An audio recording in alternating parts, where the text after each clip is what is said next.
All right, let's discuss some of the goings-on of the last 24 hours as Joe Biden has continued to not really make a big deal out of himself one way or the other, but just kind of like be a very calm presence as president of the United States, doing some things that I like. And then certainly there are things I would like Joe Biden to do that he has not done, but it's just sort of been very normal feeling. The failed former president, Donald Trump, has been doing interview after appearance after declaration, showing truly how sick he is at this point in time. And the first example of this that I want to look at is an interview that Donald Trump gave yesterday to Newsmax.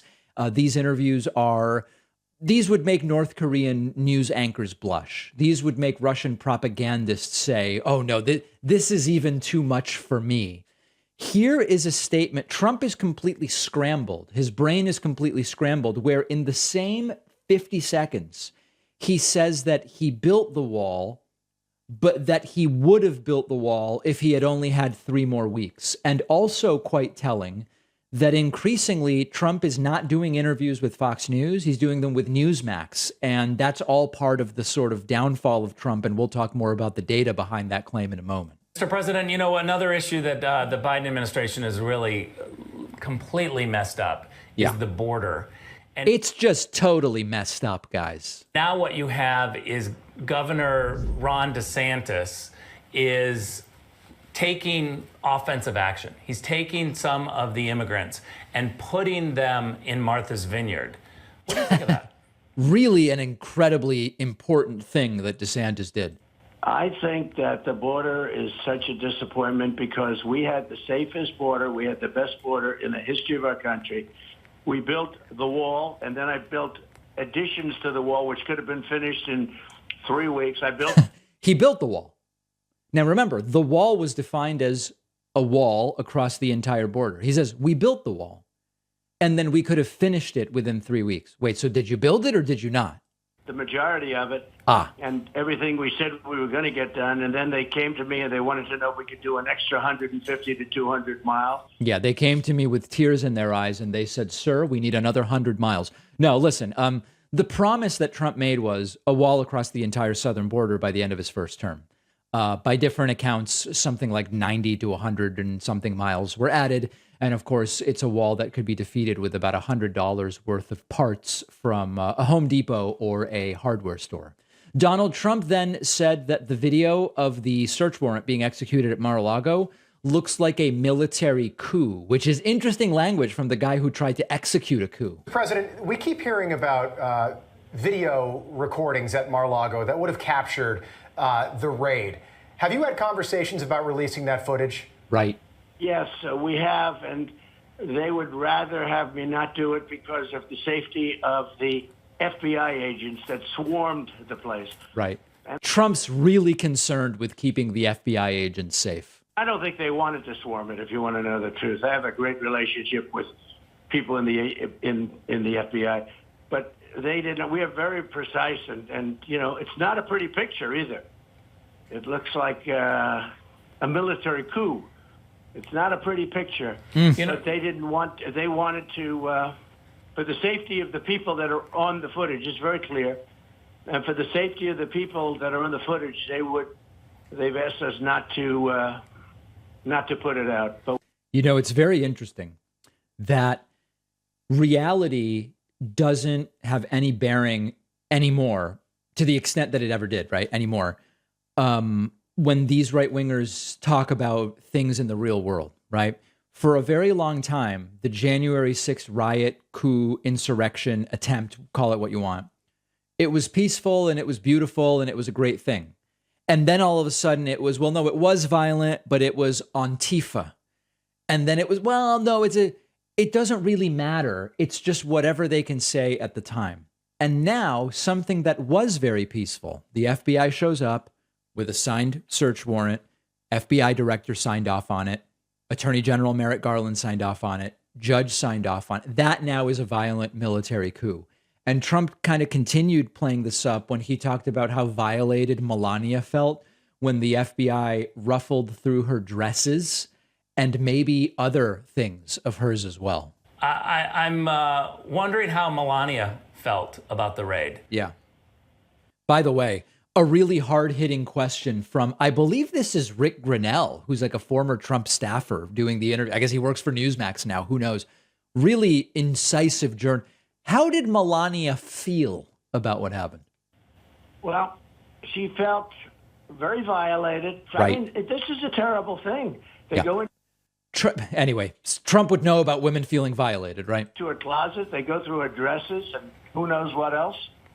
And it wasn't left the way her dresses, by the way. They didn't go through her scarves. They didn't go through her blouses. But those dresses, they were right up in there. found it. Okay, they didn't exactly. I didn't walk into mine and say, "Oh, this is exactly so nice the way they put it back." I think it's a disgrace that a thing like this could happen. Yeah. And again, we didn't do anything wrong. I didn't do anything wrong. There was nothing done wrong. You take a look at the Presidential Records Act. That's what you have to go by, I guess. He's sure he didn't do anything wrong, and maybe it's because of something related to the Presidential Records Act. Remember, this really is a big deal for the FBI and Justice Department to take this step.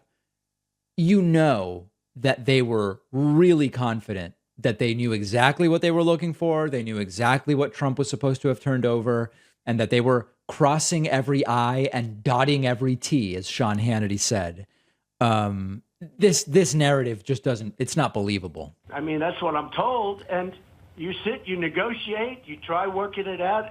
And if you don't, I guess there's a procedure if you can't work it out. Yes. And it's, they're trying to make such a big deal because what they want to do is politicize everything. Yeah, of course, it doesn't appear that that's the case. It appears as though the FBI gave Donald Trump a lot of time to return the things that he took, and they had reason to believe he hadn't returned it, and they were 100% correct.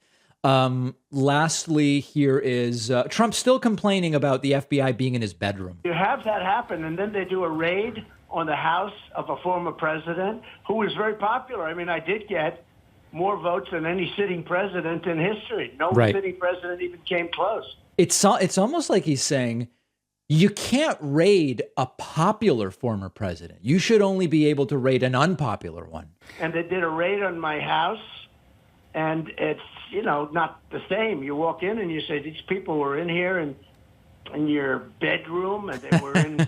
in Barron's room and Melania's room. It's terrible. I mean, when you think how terrible it is. It's terrible. It's just absolutely terrible. And then absolute last clip during this very same deranged and sick interview, Trump's delusions about his own power continue.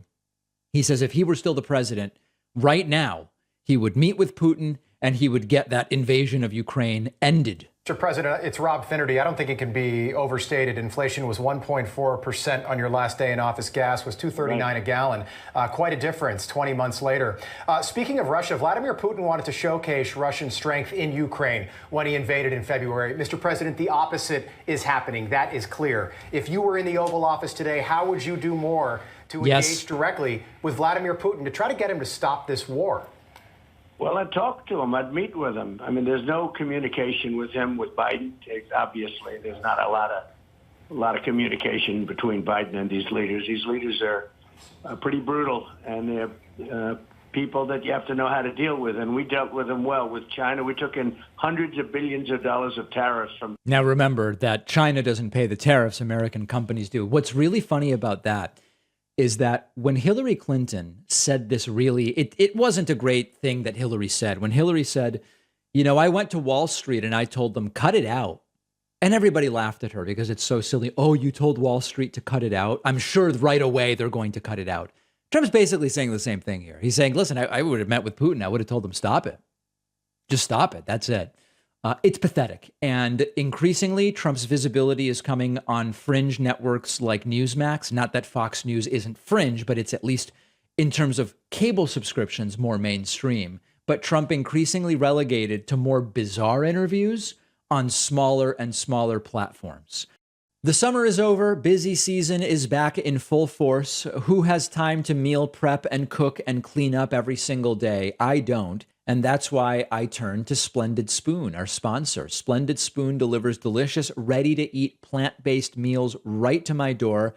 I'm not vegan, but I like increasing my plant intake, and Splendid Spoon is the perfect way to do it. So many different reasons why an increasingly plant-based diet is a great thing. You can choose from over 50 meals, from breakfast smoothies and lunch bowls to noodle dinners and light soups.